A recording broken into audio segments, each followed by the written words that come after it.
Assalamualaikum warahmatullahi wabarakatuh. Halo semuanya, kembali lagi dengan Bu Fatimah. Kali ini Bu akan membahas soal KSM tahun 2017 untuk nomor 1 sampai dengan nomor 15. Jadi simak dengan baik video berikut ini. Nomor 1. Perhatikan gambar berikut. Sebuah mobil mainan pada bagian belakang dipasang tabung yang berlubang di bagian dasar. Pada tabung diisi cairan berwarna hitam yang dapat menetes secara konstan atau tetap.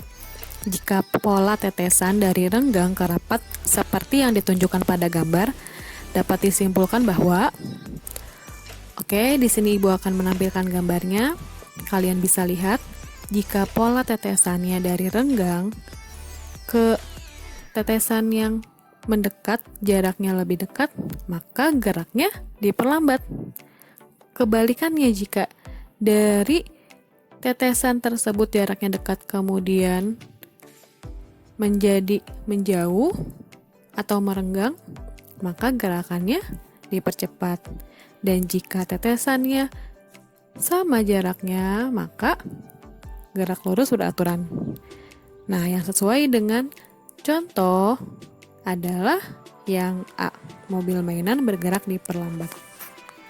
Nomor 2, beberapa ekor lalat terbang di sebuah gerbong kereta api yang sedang bergerak dengan kecepatan tetap 150 km per jam ke arah barat. Peristiwa yang akan terjadi pada lalat selama kereta bergerak adalah, ini sangat mudah sekali. Kuncinya adalah lalat tersebut berada di dalam gerbong kereta api. Jadi mau secepat apapun kereta tersebut bergerak, maka tidak akan mempengaruhi gerak pada lalatnya. Maka jawaban yang paling tepat adalah yang A. Terbang normal seperti biasa, tak terpengaruh dengan gerak kereta. Nomor 3, sebongkah es batu dimasukkan ke dalam wadah berisi air. Peristiwa yang akan terjadi pada es batu adalah, di sini berhubungan dengan hukum Archimedes. Jadi kalian bisa lihat pada gambar. Ketika benda dimasukkan ke dalam air, maka ada 3 kemungkinan. Benda tersebut mengapung, melayang, ataupun tenggelam. Jika benda tersebut mengapung, maka massa jenis benda lebih ringan daripada massa jenis air. Jika benda tersebut melayang, massa jenis benda sama dengan massa jenis air. Dan jika benda tersebut tenggelam, maka massa jenis benda lebih berat dari massa jenis air. Ketika es batu dimasukkan ke dalam wadah berisi air, yang terjadi es batu tersebut akan mengapung. Maka jawaban yang tepat adalah yang D, mengapung karena massa jenisnya lebih rendah daripada air. Nomor 4, jika kita melakukan pengamatan pada langit malam sepanjang tahun, maka tiap bulan kita akan melihat rasi bintang yang berbeda. Hal ini merupakan efek dari, kita bahas satu persatu terlebih dahulu. Untuk teori heliosentris adalah teori yang mengatakan bahwa bumi sebagai pusat tata surya, sedangkan planet lain adalah planet yang mengelilingi bumi. Maka ini jawaban yang salah. Kemudian, gerakan rotasi bumi pada porosnya hanya menyebabkan gerakan semu harian matahari, pergantian siang dan malam, pembiasan arah angin dan arus laut, perbedaan waktu antara tempat-tempat yang berbeda garis bujurnya, dan juga bentuk bumi, bulat dan pepat. Maka jawaban yang B juga salah. Untuk pilihan C, gerakan matahari mengelilingi bumi, itu adalah jawaban yang salah, karena yang ada bumi mengelilingi matahari. Coba kita cek jawaban D, gerakan revolusi bumi mengelilingi matahari.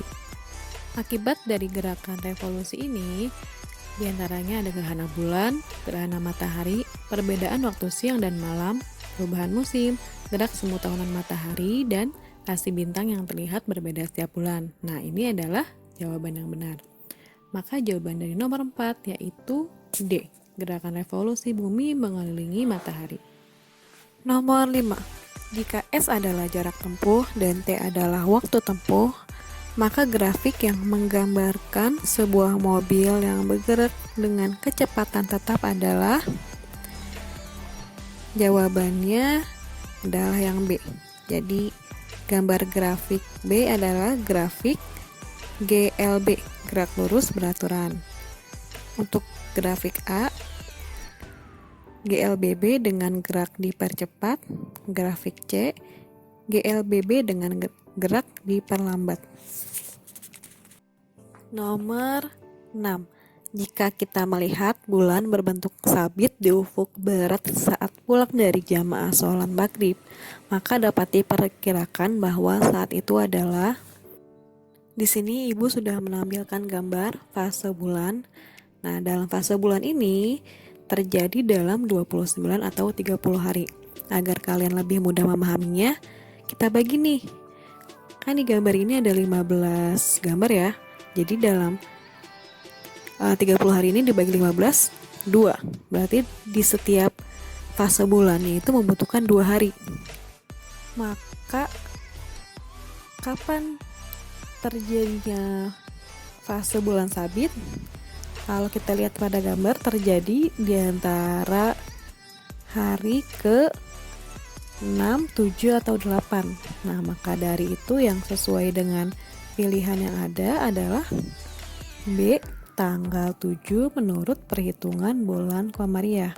Karena jika tanggal 1 berarti bulannya itu masih kosong atau tidak terlihat. Jika tanggal 15, nah itu adalah fase bulan purnama. Dan pada tanggal 30, fase bulannya sama seperti tanggal 1 tadi. Nomor 7. Perhatikan pernyataan berikut. Pernyataan yang sesuai saat terjadi gerhana matahari adalah, oke, sekarang kita tentukan dulu mana yang gerhana bulan dan mana yang gerhana matahari. Jadi yang termasuk ke dalam gerhana bulan adalah pilihan yang kedua, bulan sedang beroposisi, dan pilihan yang keenam, kaum muslimin melakukan sholat khusyuf. Sedangkan yang termasuk ke dalam gerhana matahari adalah proses yang nomor 1, bulan berada pada fase bulan mati. Nomor 3, di laut sedang terjadi gelombang pasang. Nomor 4, posisi bulan berada di antara matahari dan bumi. Dan nomor 5, kaum muslimin melakukan sholat khusuf. Maka yang sesuai dengan pernyataan adalah pilihan A, 1, 3, 4, dan 5. Nomor 8, perhatikan tabel periode rotasi dan revolusi beberapa planet berikut ini. Jadi ada 4 planet yang ditampilkan, Merkurius, Venus, Bumi, dan Mars. Nah, di sini kan ada tulisan D, H, M, dan S. Untuk D itu day, artinya hari, H, hours, artinya jam, M, minute, untuk menit, dan S, second, untuk detik. Jadi berdasarkan tabel, planet yang memiliki panjang hari paling besar adalah, nah ini kalian tinggal lihat periode rotasinya saja, mana yang paling panjang harinya. Kita bisa langsung tentukan, yaitu Venus, 243 hari 26 menit. Maka jawaban yang tepat adalah B, Venus. Nomor 9, penentuan arah kiblat. Salah satunya dapat menggunakan kompas karena dapat menunjukkan arah utara sampai selatan. Gerakan kompas tersebut disebabkan karena adanya medan magnet bumi yang keluar dari kutub selatan geografis menuju kutub utara geografis. Medan magnet ini dihasilkan oleh, kita lihat dulu pernyataan berikut ini. Medan magnet dihasilkan oleh arus listrik akibat gerakan arus konveksi dari campuran besi cair dan nikel di inti terluar bumi. Arus konveksi ini disebabkan oleh panas yang keluar dari inti, suatu proses alami yang disebut geodinamo. Nah, jadi berdasarkan pernyataan ini, medan magnet dihasilkan oleh arus konveksi pada mantel bumi. Jawabannya adalah B. Nomor 10. Perhatikan pernyataan berikut. Jadi dari 6 pernyataan ini ada yang masuk ke dalam kategori angin darat dan ada yang termasuk ke dalam angin laut. Jika kita pisahkan yang termasuk ke dalam pernyataan yang berhubungan dengan angin darat, yaitu suhu di daratan lebih tinggi terjadi saat malam hari dan dimanfaatkan oleh nelayan tradisional zaman dahulu untuk berangkat mencari ikan. Sedangkan pernyataan yang berhubungan dengan angin laut terjadi antara pagi hari hingga sore hari, pergerakan udara dari laut ke darat, suhu di atas permukaan laut lebih tinggi. Maka pernyataan yang berhubungan dengan proses terjadinya angin darat adalah B, 2, 3, dan 6. Nomor 11, Ahmad mendorong sebuah meja ke arah utara. Namun, meja tetap diam di tempat. Hal ini menunjukkan bahwa pada soal ini ada gaya antara meja dengan lantai. Nah, itu dinamakan dengan gaya gesek. Sedangkan Ahmad mendorong berarti memberikan gaya dorong. Ketika mejanya tetap diam, berarti gaya dorongnya lebih kecil dari gaya gesek. Maka jawaban yang tepat adalah yang D. Besar gaya dorong Ahmad lebih kecil daripada gaya gesek statis antara meja dengan lantai. Nomor 12, gambar di bawah ini menunjukkan 5 buah baterai yang dihubungkan dengan 6 buah lampu L1, L2, L3, L4, L5, dan L6 dan sebuah saklar atau S. Jika saklar S ditutup, artinya dalam keadaan on, dan L5 dicabut, maka yang akan terjadi dalam rangkaian adalah, perlu kalian ketahui, L5 ini merupakan rangkaian seri dengan L4. Maka jika L5 dicabut, L4 akan padam.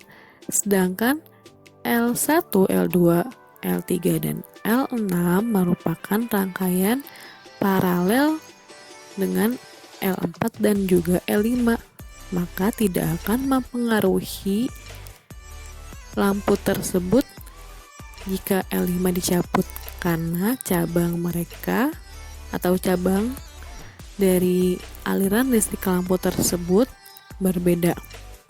Maka jawaban yang tepat adalah B, L4 padam dan lainnya menyala. Nomor 13, gambar di bawah ini menunjukkan sebuah inti besi yang dililiti kawat berarus. Jika ujung Q didekatkan dengan kutub utara sebuah magnet batang, maka yang akan terjadi adalah untuk kutub P pada gambar itu adalah kutub utara dan kutub Q adalah kutub selatan. Jadi, jika kutub Q didekatkan dengan kutub utara magnet batang, yang akan terjadi dia saling tarik-menarik karena dua kutub yang berbeda mengakibatkan saling tarik-menarik. Kebalikannya, jika kutub yang sama, maka dia akan berlawanan atau tidak akan tarik-menarik, bahkan sulit untuk didekatkan. Maka dari itu, jawaban yang tepat adalah A. Tarik-menarik antara magnet dengan ujung titik Q. Nomor 14, Ahmad sedang merancang sebuah percobaan untuk mengetahui pengaruh suhu lingkungan terhadap suhu tubuh manusia. Pada percobaan tersebut, tentukan besaran apa yang menjadi variabel bebas dan variabel terikat. Jadi, variabel bebas adalah variabel yang mempengaruhi, sedangkan variabel terikat adalah variabel yang dipengaruhi. Pada soal ini, variabel yang mempengaruhi adalah suhu lingkungan, sedangkan variabel yang dipengaruhi adalah suhu tubuh manusia. Maka jawaban yang tepat yaitu B. Variabel bebas, suhu lingkungan, variabel terikat, suhu tubuh manusia. Nomor 15, jika diminta untuk mengukur massa suatu benda agar hasilnya selalu sama baik jika pengukuran dilakukan di bumi ataupun di bulan, maka alat ukur yang harus dipilih adalah di sini ada 4 pilihan neraca atau timbangan. Untuk pilihan A, B, dan D itu termasuk ke dalam neraca pegas. Nah, neraca pegas ini membutuhkan gravitasi dalam penghitungannya, sedangkan gravitasi bumi dan gravitasi bulan berbeda. Gravitasi bulan lebih kecil daripada gravitasi di bumi, maka jika menggunakan neraca pegas ini dipastikan pengukurannya berbeda. Sedangkan untuk neraca pilihan yang C, sistemnya menggunakan keseimbangan. Nah, maka jawaban yang paling tepat adalah yang C, neraca Ohlson 4 lengan. Sekian pembahasan untuk soal KSM tahun 2017. Semoga kalian bisa memahaminya, dan jika ada yang ingin ditanyakan, silakan tulis di kolom komentar. Terima kasih atas perhatiannya. Wassalamualaikum warahmatullahi wabarakatuh.